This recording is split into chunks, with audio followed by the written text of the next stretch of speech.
शबीर ने लाहौर में एक ऐसी लड़की को देखा है जो अपने खालाजाद से शादी करना चाहती थी, लेकिन खानदानी तनाज़ात की वजह से उसके रास्ते की रुकावटें बढ़ती जा रही थी। एक दिन शब्बीर ने देखा कि सायरा का बाप घर में दाखिल हुआ तो सायरा की माँ अपनी बहन से बात कर रही थी, जबकि सायरा भी करीब ही बैठी हुई थी। सायरा का बाप सामने आया तो सायरा की खाला ने अदब से उसको सलाम किया, लेकिन सायरा का बाप जवाब दिए बगैर मुंह फेर कर अपने कमरे में चला गया। अस्सलाम वालेकुम भाई साहब। उसके चेहरे पर शदीद नागवारी के तासुरात थे। सलाम का जवाब ही नहीं दिया, नाराज है। छोड़ो इनको, इनका तो दिमाग खराब है। मुझे ऐसा लगता है कि मेरा आना इनको बुरा लगा। नहीं खाला, ऐसे कोई बात नहीं है। आप बैठे, मैं चाय बना के लाती हूँ। नहीं भाई, मैं चाय नहीं पी रही, मैं चलती हूँ। अरे ऐसे कैसे जा रही हो, पागल हो गई हो क्या? अभी सायरा, उसकी माँ और खाला के दरमियान बातें हो ही रही थी कि शब्बीर ने देखा कि सायरा का बाप अपने कमरे में गुस्से से टहल रहा था। ये बताओ कि मौसम को क्यों नहीं लेकर आई? अरे वो आना चाह रहा था, लेकिन बस भाई साहब की वजह से नहीं आया। कोई घर का वाली वारिस है या नहीं? सायरा,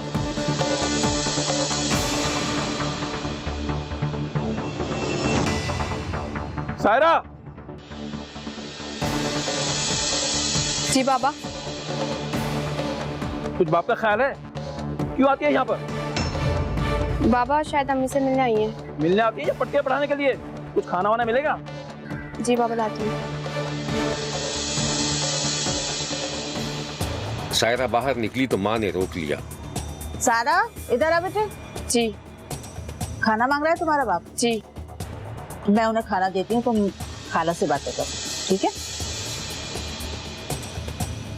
और बेटा पढ़ाई चल रही है? जी। सायरा की माँ किचन में गई और खाना लेकर जैसे ही शौहर के पास पहुंची, शौहर की पीठ उसकी तरफ थी। खाना? जरा तुम हो तो बेटी को मना कर दिया, बाप को खाना मत देना, और अपनी बहन को मना कर दो, क्यों मेरा घर खराब करना चाहती, यहाँ ना आया करे। क्यों ना आया करे? अरे वो बहन है मेरी, मुझे तो ऐसा लगता है कि आपकी कोई भैंस चुरा ली है उसने। बदतमीजी की हद होती है, जाओ यहाँ से। आपका तो दिमाग खराब हो गया है। मैं सायरा से कह देती हूँ कि अपनी खाला से कहो कि वो चली जाए यहाँ से। ये एक बदतमीज आदमी का घर है, शरीफ लोगों का दाखिला ममनू है। अरे तुम क्या कहोगी, मैं जाके कह देता हूँ। सायरा के बाप को अपनी बीवी की ये बात बुरी तरह चुभ गई और वो गुस्से में बाहर निकल आया। मोहतरमा, मैंने पहले भी कहा था मेरा घर खराब मत करो, खुदा के लिए मेरे घर मत आया करो, समझी? भाई साहब मुझसे गलती हो गई, आइंदा ख्याल रखूंगी, अब कभी नहीं आऊंगी। सायरा की खाला वहां से चुपचाप चली गई और फिर पूरे घर में सन्नाटा सा छा गया।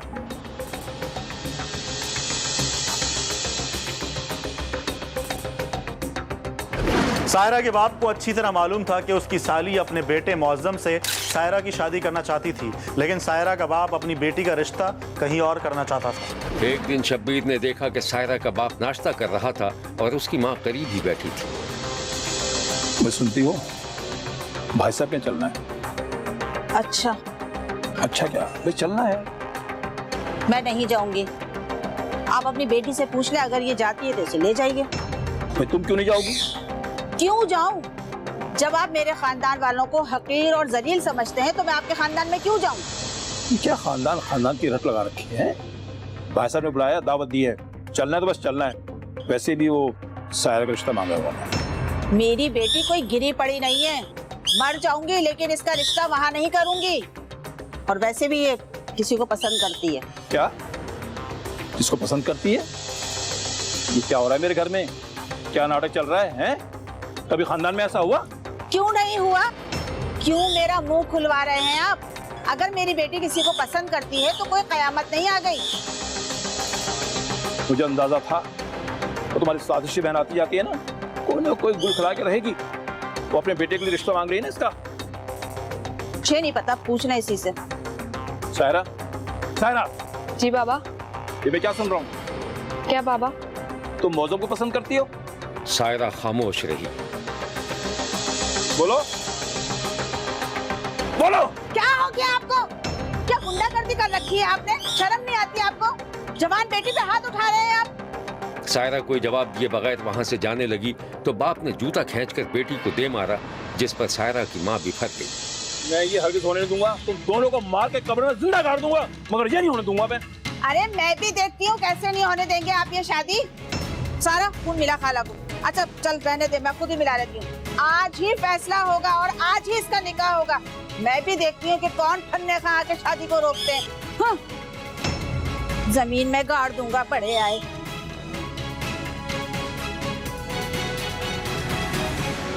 इस वाकये के बाद बाप और बेटी एक दूसरे के लिए अजनबी हो गए थे और सायरा की मां हर हाल में सायरा की शादी अपने भांजे मौज़म से करना चाहती थी। शब्बीर ने एक दिन देखा कि सायरा का बाप अकेले कमरे में उदास बैठा था। उसके हाथ में मोबाइल फोन था और वो अपनी बेटी की बचपन की तस्वीरें देख रहा था। फिर वो कहीं ख्यालों में खो गया। सायरा बेटी, इधर आओ मेरी गुड़िया, इधर आओ मेरी जान। किसकी बेटी हो? पापा की। पापा की जान। अच्छा ये बताओ क्या खाओ? टॉफियाँ। कौन कौन सी टॉफी खाओगी? बहुत सारी। अच्छा, और उसके साथ और क्या खाओगे? आज बाबा सब कुछ दिलाएंगे, जो जो कहो। सब कुछ? हाँ। मैं तो सारी चीजें ले लूंगी दुकान की। अच्छा चलो मेरे बेटा, आज दुकान पे जो दिन चल लेना, ठीक है? चलो मेरी गुड़िया रानी, आ जाओ मेरी जान, मेरी गुड़िया। फिर वो ख्यालों से निकल आया।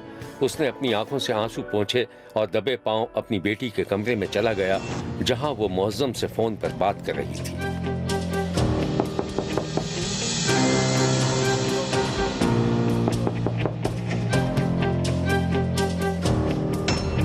सायरा ने बाप की आवाज सुनी तो फोन बंद करके कमरे से बाहर निकल आई और बाप उसका मुंह देखता रह गया।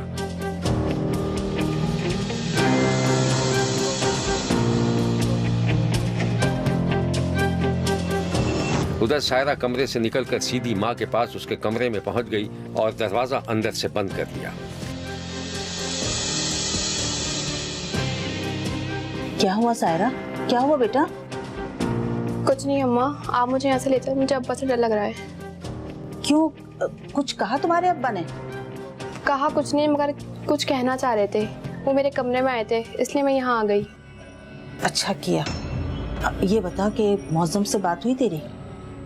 जी हुई थी। वो ये कह रहे हैं कि अगर इतने ही लड़ाई झगड़े हैं तो क्या जरूरत है शादी की। ऐसा कहा उसने? तू फिक्र ना कर, चल मेरे साथ चल, मैं आज फैसला करती हूँ। मगर बाबा? अरे तेरे बाबा तेरी शादी कभी भी मौज़म से नहीं होने देंगे। तू मुझे बता, तुझे शादी करनी है मौज़म से या नहीं? चले अम्मा। चल।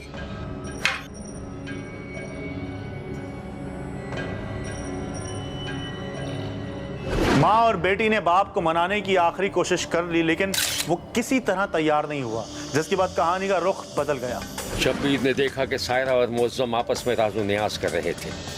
यार मुझे समझ नहीं आ रहा, आखिर खालू को मुझसे दुश्मनी क्या है? वो तुमको गुंडा, काहिल और निहायत ही बदतमीज समझते हैं। क्यों? मैंने तो आज तक उनसे ऊंची आवाज में बात भी नहीं की। उनका दिमाग खराब हो गया? मुझे बहुत डर लग रहा है। काहे का डर?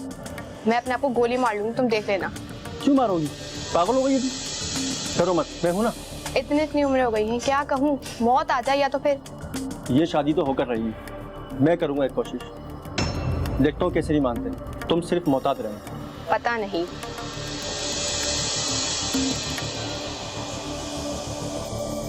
बाप की जिद और अब्बा के आगे बेटी और माँ दोनों मजबूर हो चुके थे।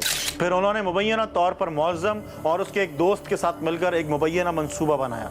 शब्बीर ने एक दिन देखा कि जब सायरा के घर में कोई नहीं था, वो खामोशी से बाप के कमरे में दाखिल हुई। एक पुरानी सी अलमारी के अंदर से उसने बाप की पिस्तौल निकाल ली। सायरा के चेहरे पर अजीब सी वहशत थी, ऐसा लग रहा था कि वो खुद को गोली मार लेगी।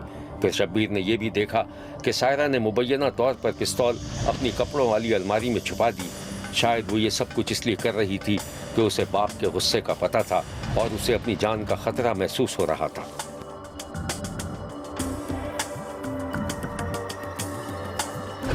और फिर एक रोज मंसूबे के मुताबिक सायरा की लाई हुई पिस्तौल से मौज़म, सायरा, उसकी माँ और मौज़म के एक साथी ने सायरा के बाप को गोली मार दी, जिसके बाद सायरा, मौज़म और मकतूल की बीवी सड़कों पर एहतजाज का ड्रामा रचाते रहे, लेकिन बिला आखिर पकड़े गए और मुल्जिमान ने कत्ल का एतराफ़ भी कर लिया था। पुलिस मुल्जिमान को गिरफ्तार करके थाने ले आई थी।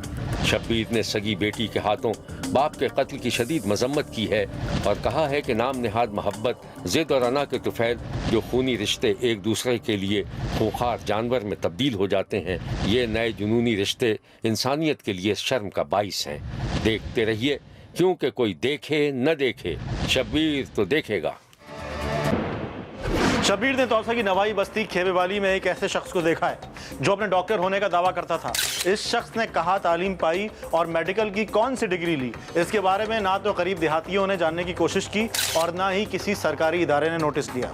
शब्बीर ने एक दिन तौसा की नवाही बस्ती खेबेवाली से गुजर रहा था कि उसने देखा कि एक दुकान की दीवार पर कोयले से डॉक्टर ताहिर लिखा हुआ था, जबकि नाम के आगे अंग्रेजी जबान के कुछ हरूफ लिखे थे। शब्बीर काफी देर तक सोचता रहा, आखिर उस डॉक्टर के पास कौन सी ऐसी डिग्री है जिसका शब्बीर ने आज तक नाम तक नहीं सुना। फिर शब्बीर ने किया ये कि डॉक्टर के छोटे से क्लिनिक में दाखिल हो गया, जहां 2-4 लोग बैठे थे और डॉक्टर उनको दवाएं देकर पैसे वसूल कर रहा था। डॉक्टर साहब, मेरे पेट का दर्द ठीक हो जाएगा ना? इंशाल्लाह। अच्छा, ये दवाई मैं लिख के दे रहा हूँ ना, तो दिन में 3 टाइम खा लेना, इंशाल्लाह आराम आ जाएगा। डॉक्टर साहब, पूरे महीने से मैं आपकी दवाई खा रहा हूँ, लेकिन मुझे कोई फर्क नहीं पड़ रहा। क्या मेरी दवाई तुम पर असर नहीं कर रही? मैं फ्री के पैसे ले रहा हूँ आपसे। अगर इतना बड़ा मसला है ना तो किसी और डॉक्टर के पास जाओ, मेरे पास आने की जरूरत नहीं है। डॉक्टर साहब, मेरी वालदा का भी कल से बहुत ज्यादा सांस फूल रहा है, बहुत तेज बुखार है। डॉक्टर साहब, तो बुखार भी है तो फिर कोरोना होगा, लेकिन परेशानी की बात नहीं है। मेरे पास एक दवाई है, थोड़ी सी महंगी है। कितनी महंगी है डॉक्टर साहब? बस 2000 रुपये। लेकिन एक बात बता दूं, पूरी दुनिया में ये दवाई नहीं मिलेगी कहीं, सिर्फ मेरे पास है। डॉक्टर साहब, इतने पैसे तो नहीं है मेरे पास। कोई बात नहीं, बाद में दे देना। माँ की जान बचाना ज्यादा जरूरी है, ठीक है ना? चाहिए अम्मा की दवाई, ठीक है? बहुत बहुत शुक्रिया डॉक्टर साहब, अल्लाह तुम्हारा भला करे, अल्लाह तुम्हें तरक्की दे। हम जैसे गरीबों का ख्याल करते, अल्लाह आपको कामयाब करे, अल्लाह आपको कामयाब करे। आप आ जाओ। आपको क्या मसला है? डॉक्टर साहब, मेरे सर में 1 महीने से दर्द है, दर्द नहीं जा रहा है। मैं तेल लिख के दे रहा हूँ ना, रोजाना रात को सर पे लगा देना, ठीक है? डॉक्टर साहब, ये सर का दर्द तेल से कैसे जाएगा? डॉक्टर तुम हो या मैं हूँ? इलाज करवाना है तो करो, नहीं तो बाहर निकलो। अच्छा ठीक है, लिख के दो।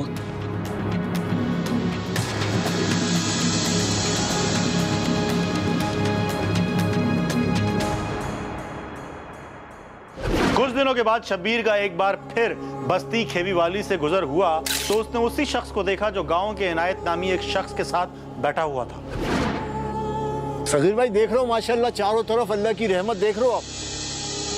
माशाल्लाह माशाल्लाह भाई, ये अल्लाह की खास रहमत है। इस बार देखना माशाल्लाह हमारी फसलें ऐसी ले लाएंगी और अल्लाह ताला पेट भर के रोजी देगा हमें, पैसा ही पैसा होगा इंशाल्लाह। बिल्कुल बिल्कुल। अच्छा ये बताओ, माँ की तबीयत कैसी है? अरे भाई, माँ की तबीयत अल्लाह के फजल से बिल्कुल ठीक है, और अब तो उनका बुखार भी उतर गया। बुखार उतर गया? मगर कोरोना की तो कोई दवाई नहीं है, बुखार कैसे उतर गया?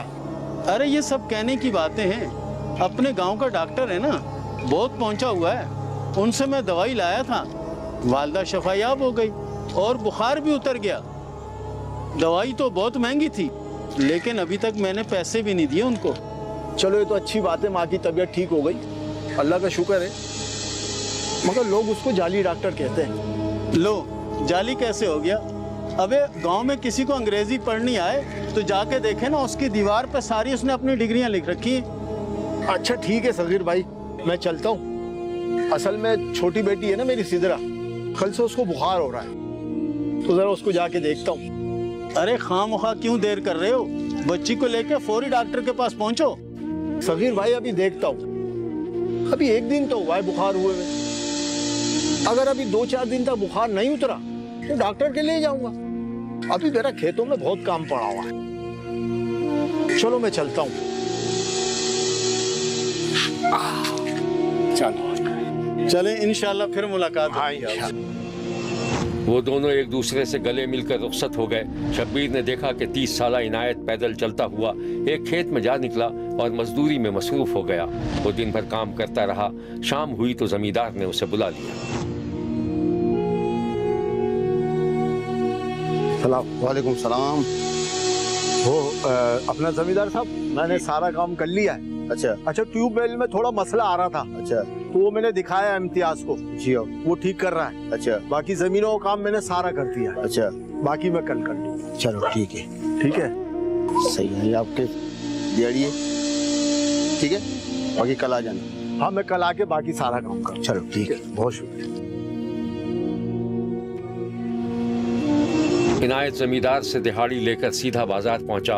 उसने घर के लिए कुछ जरूरी राशन खरीदा, बच्चों के लिए टॉफियां भी ली। लेकिन जब वो घर पहुंचा तो उसकी बीवी काफी परेशान दिखाई दी।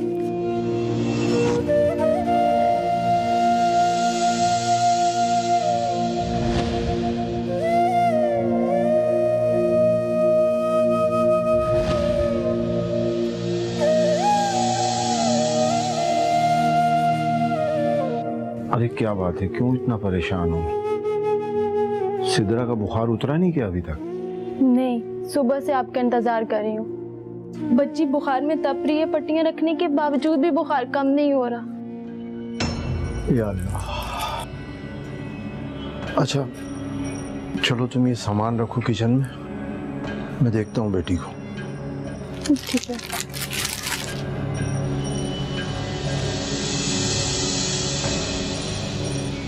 क्या बात है मेरा बेटा? इसको तो बहुत तेज बुखार हो रहा है। या अल्लाह, या अल्लाह, गरीबों पर रहम कर मेरे मालिक। अल्लाह। सिद्रा बेटा,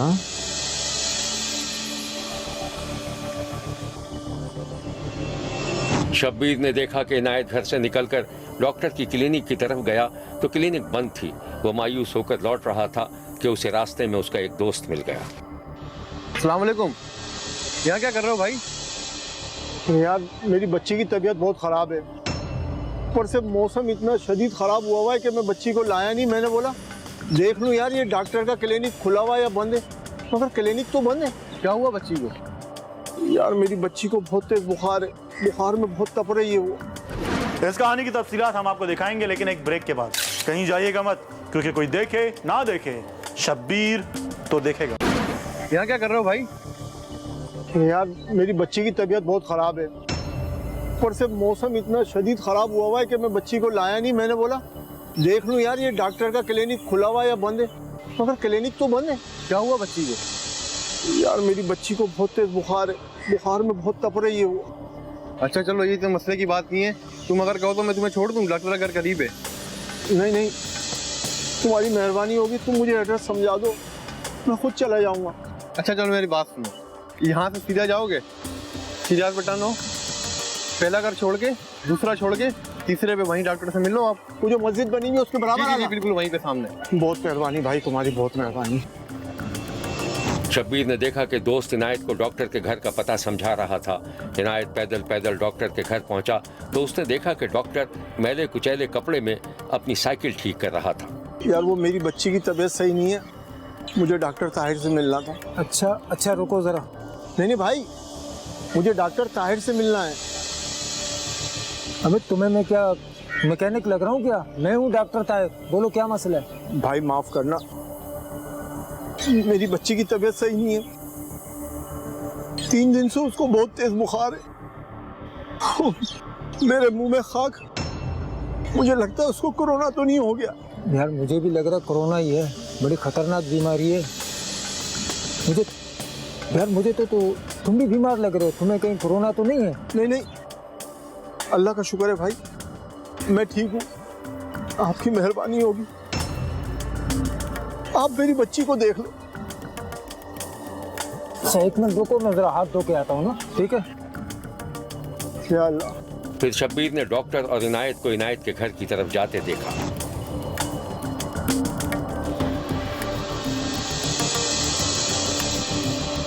वो दुपट्टा सर पे ले लें, डॉक्टर आ रहे हैं। आए डॉक्टर साहब।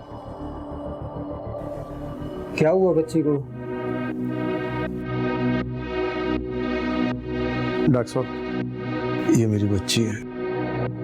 2-3 दिन हो गए, इसका बुखार बिल्कुल भी नहीं उतर रहा है। अच्छा आ करो आ अभी आंखें चेक कर आंख सही से। डॉक्टर ने बच्ची का मुआयना किया और फिर जाते वक्त बच्ची के बाप को कुछ हिदायत देने लगा। डॉक्टर साहब बच्ची को तो अभी बहुत तेज बुखार है। अच्छा शाम को उसको क्लिनिक पे ले आना, मैं इसको इंजेक्शन लगा दूंगा, इंशाल्लाह सही हो जाएगा। ठीक है? अभी हम क्या करें? इसको कावा बना के पिला दो। ठीक है? तो शाम को ले आना इसको। हाँ ऐसा करो कावा बना लो, मैं इतना इसकी पट्टी में रखता हूँ। ठीक है?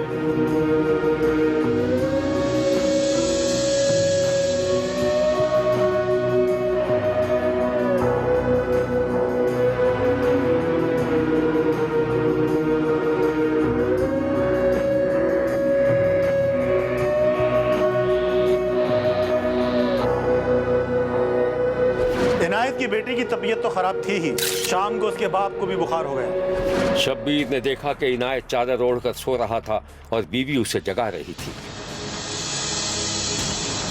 अरे आपको डॉक्टर के पास नहीं जाना? आपको तो खुद को बुखार हो रहा है।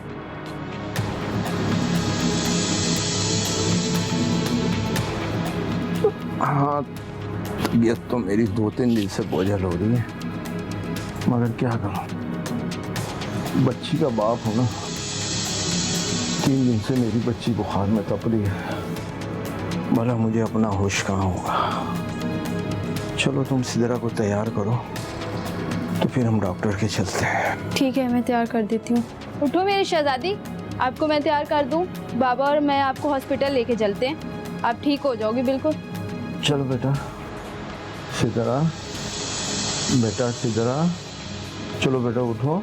थोड़ी देर में शब्बीर ने देखा कि इनायत अपनी बेटी को गोद में लिए घर से निकल रहा था। उस रोज जब इनायत अपनी बेटी को लेकर डॉक्टर के पास जा रहा था, रास्ते में उसकी अपनी तबीयत इतनी खराब हो गई कि वो क्लिनिक तक नहीं पहुंच सका। गांव वालों ने सहारा देकर उसे घर तक पहुंचाया था। उस रोज जब डॉक्टर इनायत के घर से गया तो इनायत के घर में एक तरह की कयामत आ चुकी थी। दोनों बाप बेटी अचानक इंतकाल कर गए थे। मालूम करने पर पता चला कि नाम नहाद डॉक्टर ने बाप बेटी को गलत इंजेक्शन लगा दिया था, जिससे दोनों बाप बेटी मौके पर ही हलाक हो गए। इस वाकये के बाद जाली अताई डॉक्टर ताहिर और उसका सरपरस्त डॉक्टर रफीक पकड़ा गया और पुलिस ने मकतूल इनायत के भाई की मुद्दत में कत्ल का मुकदमा दर्ज कर लिया था। और ये बयान है जो उसके रिश्तेदारों ने दिया।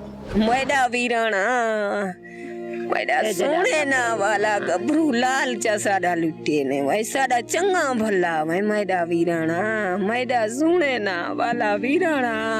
बोला डॉक्टर से जैसे टीके लाइन बोतल लाई से 2 बोतल पहले लाइन से वो ठीक रहेगा, गोलियां खाली पेट डिचन से ठीक रहेगा।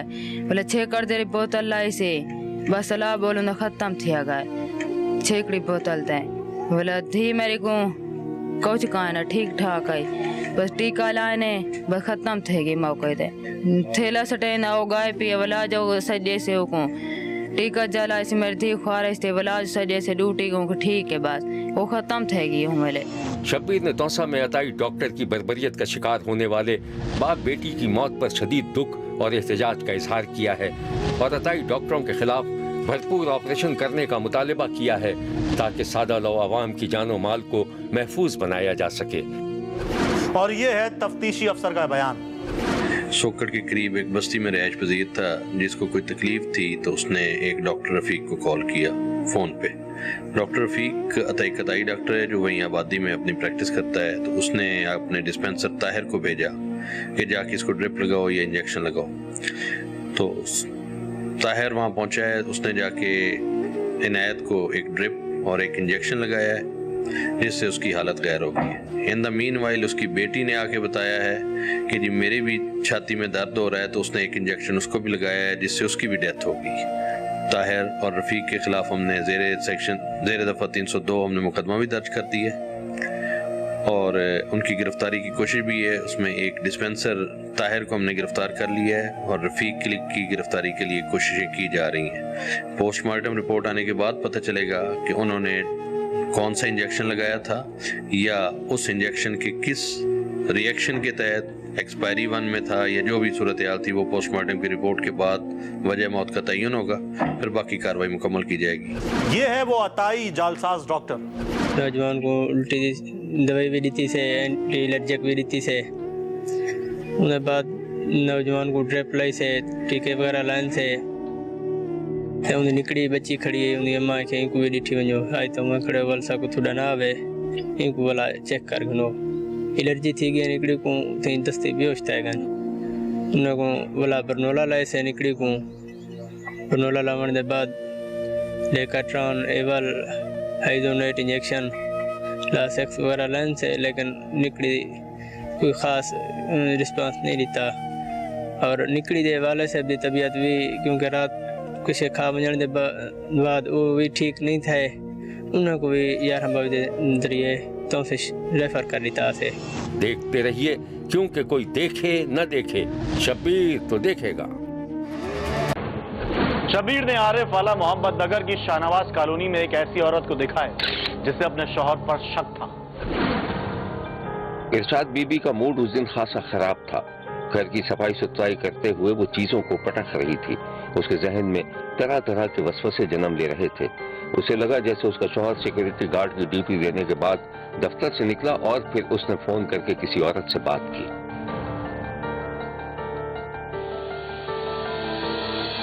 हाँ हेलो, हाँ मेरी छुट्टी हो गई है। अच्छा तो आ जाएं, घर आ जाएं। तुम्हारी अम्मा बुरा तो नहीं मानेगी? नहीं नहीं, मैंने उन्हें बताया आपके बारे में, आप आ जाएं। वैसे आप अपने घर के लिए लेट तो नहीं हो जाएंगे? तो क्या फर्क पड़ता है, वो घर थोड़ी है, एक अजाब खाना है जहाँ एक बदमिजाज औरत रहती है। मेरा बस चले तो मैं भी छोड़ दूंगा घर। इरशाद बीबी को इस ख्याल से शदीद झटका लगा और उसने बड़बड़ाते हुए जमीन पर पड़े बर्तन को लात मार दी। अभी इरशाद बीबी अपने तौर पर गलतफहमियों की दलदल में फंसी हुई थी कि दरवाजे पर पैल हुई। कौन है? इरशाद बीबी ने दरवाजा खोला तो उसका मेहनत का शौहर सामने खड़ा था। उसके चेहरे पर मुस्कुराहट थी।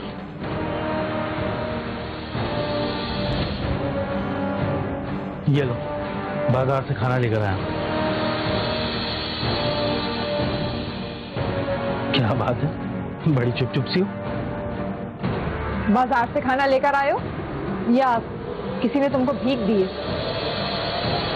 अब बकवास कर रही हो, हर वक्त शक करती रहती हो, उल्टी सीधी बातें करती रहती हो। देखो मैं तुम्हें बता रही हूँ, अगर तुम मेरी जगह किसी दूसरी औरत को लाए ना तो मुझसे बुरा कोई नहीं होगा। क्या अल्लाह, ये बातें आखिर तुम्हारे दिमाग में डालता कौन है? आज खुल के बता दो मुझे, हर वक्त शक करती रहती हो। क्या 12 घंटे की नौकरी करता हूँ, किसके लिए? तुम्हारे और अपने लिए। देखो अगर तुम्हारा यही रवैया रहा ना तो फिर मैं। हाँ हाँ चलो जाओ, मुझे क्या। अच्छा छोड़ो, जाओ जाके खाना लगाओ, बहुत भूख लगी है।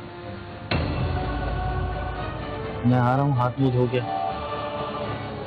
इरशाद बीबी का शौहर तकी पेशे के एतबार से सिक्योरिटी गार्ड था। 4 बरस पहले तकी ने इरशाद बीबी से तीसरी शादी की थी। इब्तिदा में हंसी खुशी जिंदगी गुजर रही थी, लेकिन बाद में शुकूक व शुबहात ने जन्म लिया और घर जहन्नुम बन गया। एक दिन शब्बीर ने देखा कि इरशाद बीबी खामोशी से घर से निकली और अपने शौहर के दफ्तर के सामने छुपकर खड़ी हो गई, जहां वो सिक्योरिटी गार्ड की ड्यूटी दे रहा था। इसी दौरान एक औरत दफ्तर के अंदर जाने लगी तो सिक्योरिटी गार्ड ने उसे रोका। वो कुछ देर तक उससे बातें करता रहा और फिर उसे अंदर जाने की इजाजत दे दी। शब्बीर ने देखा कि दूर खड़ी सिक्योरिटी गार्ड की बीवी जल भून कर रह गई और वहां से चली गई। शाम को जब शौहर घर आया तो बीवी ने शौहर की नाक में दम कर दिया।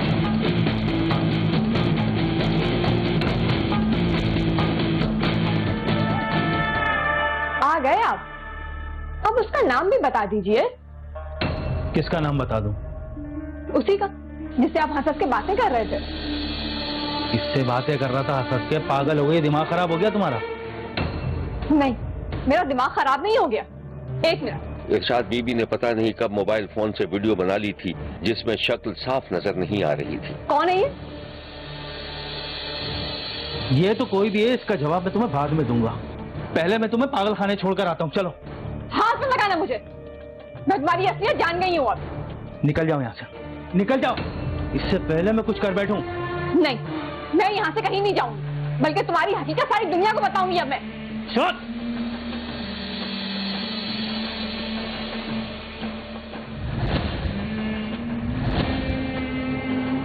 इस शदीद लड़ाई के बाद शब्बीर को जो खबर मिली वो इंतहाई भयानक थी। इरशाद बीबी आग में जलकर मर गई थी। इरशाद बीबी के भाई को पता चला तो शब्बीर ने देखा कि वो सीधे थाने पहुंच गया, जहां उसने अपनी बहन के कत्ल का इल्जाम लगाकर बहनोई के खिलाफ मुकदमा दर्ज करवा दिया था।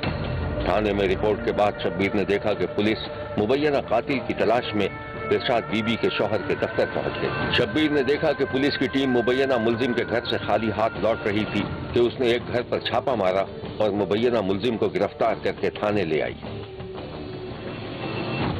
हाँ बेटा कि तूने मारा अपनी बीवी को? नहीं साहब, मैंने नहीं मारा। चाहो तो आप कुरान पे हाथ रखवा लो सर, मैंने नहीं मारा। तो फिर किसने मारा है?